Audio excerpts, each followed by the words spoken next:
الحمدللہ رب العالمین الصلاۃ والسلام علی سید الانبیاء والمرسلین اما بعد فاعوذ باللہ من الشیطان الرجیم بسم اللہ الرحمن الرحیم۔ نبی کریم رؤوف الرحیم صلی اللہ تعالی علیہ وسلم پر درود پاک پڑھنے کی بکثرت فضیلتوں میں سے ایک فضیلت ہے کہ جو کوئی شخص مجھ پر 100 مرتبہ درود پاک پڑھتا ہے، اللہ عز و جل اس کی پیشانی پر یعنی دونوں آنکھوں کے درمیان یہ لکھ دیتا ہے کہ یہ بندہ نفاق اور دوزخ کی آگ سے بری ہے۔ صلو علی الحبیب صلی اللہ تعالی علی محمد صلی اللہ تعالی علیہ وسلم۔ ماہ رمضان المبارک میں تراویح پڑھنا یہ رمضان کی خاص ترین عبادت ہے۔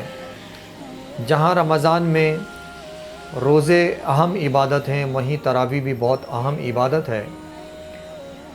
تراویح ہر عاقل یعنی عقل مند بالغ مرد اور عورت پر سنت مؤکدہ ہے، یعنی لازمی سنت ہے۔ اس کا ترک کرنا، چھوڑ دینا یہ جائز نہیں۔ تراویح کی 20 رکعتیں ہوتی ہیں اور سیدنا عمر فاروق اعظم رضی اللہ تعالیٰ عنہ کے عہد میں 20 رکعتیں ہی پڑھی جاتی۔ یاد رکھیے کہ تراویح کی جماعت سنت مؤکدہ علی الکفایہ ہے، یعنی اگر مسجد کے سارے لوگوں نے چھوڑ دی تو سب گناہ کے مرتکب ہوئے، سب نے غلطی کی، اور اگر چند افراد نے با جماعت پڑھ لی تو اب تنہا پڑھنے والا جماعت کی فضیلت سے محروم رہا، باقی اس پر کوئی گناہ باقی نہ رہا۔ تراویح کا وقت عشاء کی نماز کے فرض کے بعد صبح صادق تک ہے۔ عشاء کے فرض ادا کرنے سے پہلے اگر پڑھ لے تو نہ ہوگی۔ اب ذرا تراویح کے متعلق ایک اہم بات بھی توجہ کے ساتھ سماعت کیجیے کہ ہمارے یہاں پر اکثر ایسا ہوتا ہے کہ کچھ لوگ تراویح کی نماز پڑھنے کے لیے ایسی جگہوں پر جاتے ہیں کہ جہاں پر جب وہ تراویح پڑھتے ہیں تو 3 روزہ، 10 روزہ، 15 روزہ اس طرح کی تراویح ہوتی ہے، اور اس تراویح میں ان کے لیے مشکل یہ ہوتی ہے کہ بہت ہی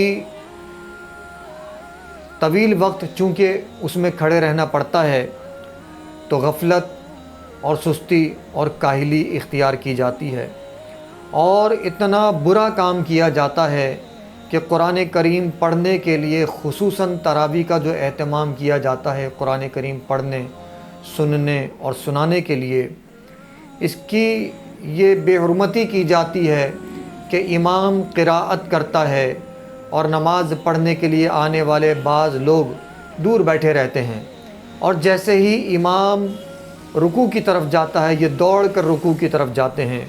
تو آئیے یہ کتنا غلط ہے۔ قرآن کریم فرقان حمید کی سورہ نساء آیت نمبر 142 میں اس کا بیان ہوا۔ ترجمہ: اور منافق نماز کو کھڑے ہوں تو ہارے جی سے۔ منافقین جب نماز کے لیے کھڑے ہوتے ہیں تو ٹوٹے دل سے، تھکے ہوئے دل سے، تھکاوٹ کے ساتھ اور خوش دلی سے نہیں کھڑے ہوتے۔ تو ایسے لوگوں کی نماز، ایسے لوگوں کی جماعت کے ساتھ کھڑے ہونا دراصل میں یہ نماز اور جماعت کے ساتھ صریحاً مذاق ہے۔ تو ایسی جگہ کیوں نماز پڑھتے ہیں کہ جہاں پر آپ کو طویل کھڑا ہونا پڑے اور آپ کے اندر ہمت اور طاقت نہیں؟ شاید اس کی وجہ یہ ہے کہ بعض لوگ یہ سمجھتے ہیں، جیسا کہ یہ معمول بن گیا کہ 3 روزہ، 5 روزہ، 10 روزہ، 15 روزہ، جب مختصر ٹائم پیریڈ یعنی مختصر دنوں کی نمازیں ہوتی ہیں، جماعت کی جاتی ہے تراویح کی، تو لوگ یہ سمجھتے ہیں کہ شاید اس کے بعد تراویح نہیں پڑھنی پڑے گی۔ ایسا نہیں ہے۔ حافظ قرآن کا مقصد یہ ہوتا ہے کہ وہ کم سے کم وقت میں قرآن مکمل کرے، جلد سے جلد قرآن سنائے۔ اس کا ہرگز یہ مقصد نہیں ہوتا کہ اب تراویح کی نماز نہیں ہوگی، بلکہ تراویح کی نماز تو پورا مہینہ ہے۔ رمضان کی پہلی تاریخ سے لے کر آخر رات تک تک جو ہے تراویح کی نماز ہوتی ہے۔ اب جو لوگ 3 روزہ، 10 روزہ، 7 روزہ، 15 روزہ پڑھ کر نماز چھوڑ دیتے اور کاروبار دنیا میں مصروف ہو جاتے ہیں، یقیناً وہ اپنا نقصان کرتے ہیں۔ کس بات کا نقصان؟ بہت بڑی نیکی کا نقصان۔ پہلے تو تراویح کی نماز پڑھنا سنت مؤکدہ تھا، اسے ضائع کیا۔ پھر جماعت کے ساتھ پڑھنا بہترین سنت تھا، مستحب تھا، افضل تھا، نیک کام تھا، اسے برباد کیا۔ دنیا کے کاروبار تو ہوتے رہتے ہیں، رمضان کے علاوہ آپ سارے کاروبار کر سکتے ہیں، تراویح کے وقت کے علاوہ سارے کاروبار کر سکتے ہیں، لیکن تراویح پورا سال رمضان کے علاوہ اور تراویح کے اپنے وقت کے علاوہ کبھی بھی نہیں پڑھ سکتے، دوبارہ ممکن نہیں۔ یہ تراویح کا وقت گیا تو بس پھر گیا۔ یاد رکھیے کہ یہ غلطی ہماری آخرت کا بہت بڑا نقصان کرا دے گی۔ اور بس بعض اوقات ایسا بھی ہوتا ہے کہ بعض جگہوں پر کچھ حفاظ اتنی اسپیڈ کے ساتھ، چونکہ انہیں قرآن مکمل کرنا ہوتا ہے، تو وہ ایسی اسپیڈ سے قرآن پڑھتے ہیں کہ اس کی بے حرمتی کرتے ہیں۔ ورتل القرآن ترتیلا کو بھول جاتے ہیں، اس لفظ کو بھی پڑھتے ہیں، اس آیت، اس کلمے کو بھی پڑھتے ہیں، مگر اتنا غلط پڑھتے ہیں کہ انہیں خود نہیں پتہ ہوتا وہ پڑھ کیا رہے ہیں۔ قرآن کیا کہہ رہا ہے اس کے احکام ہی کو چھوڑ دیتے ہیں۔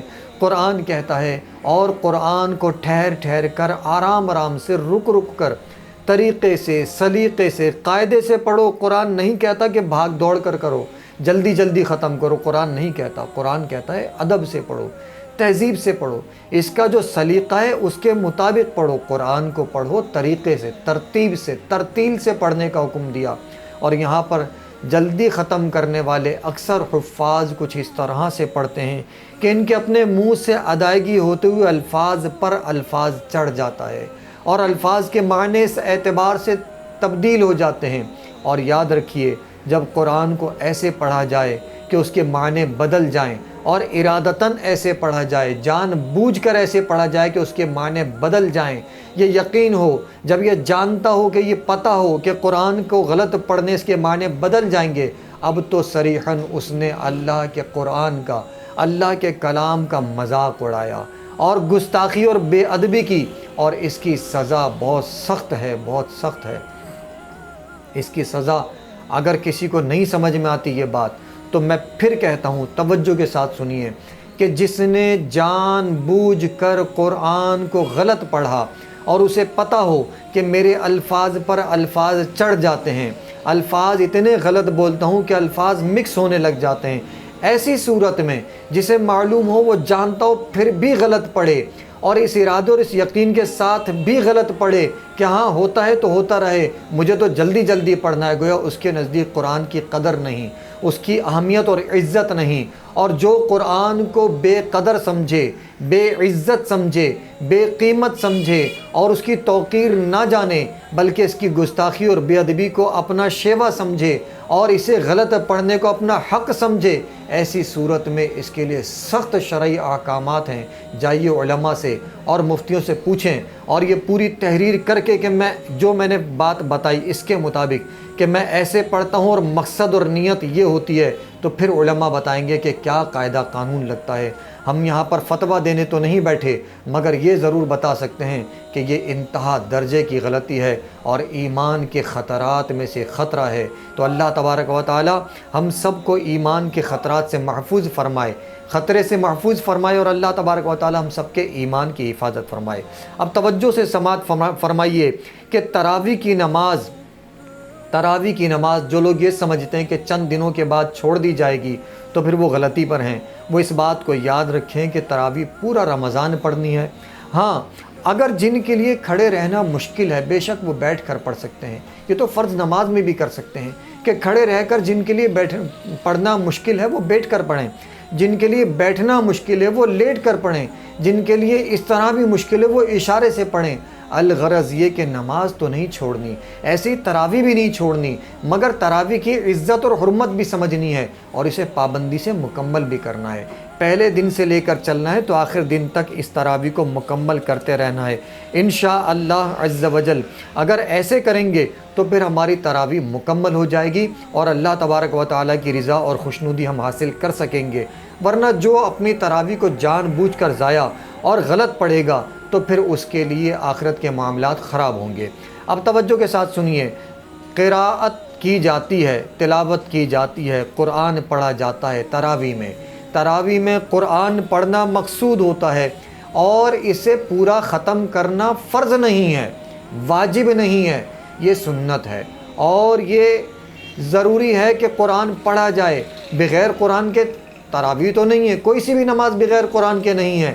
ہاں البتہ یہ کہ اگر حافظ میسر نہ ہو، اگر ایسا آدمی میسر نہ ہو جو پورا قرآن سنا سکے، تو پھر جتنی صورتیں یاد ہوں اتنی ہی پڑھ لیجئے، مگر 20 رکعتیں پوری کیجئے۔ اللہ تبارک و تعالی ہمیں پہلے دن سے آخر دن تک تراویح کو پورے آداب کے ساتھ مکمل کرنے کی توفیق عطا فرمائے۔ وما علینا الا البلاغ المبین۔ ایسی انٹرسٹنگ اور معلوماتی ویڈیوز دیکھنے کے لیے آپ ابھی ہمارے چینل اسلام اور دنیا کو سبسکرائب کریں اور بیل آئیکن پر کلک کرنا نہ بھولیں۔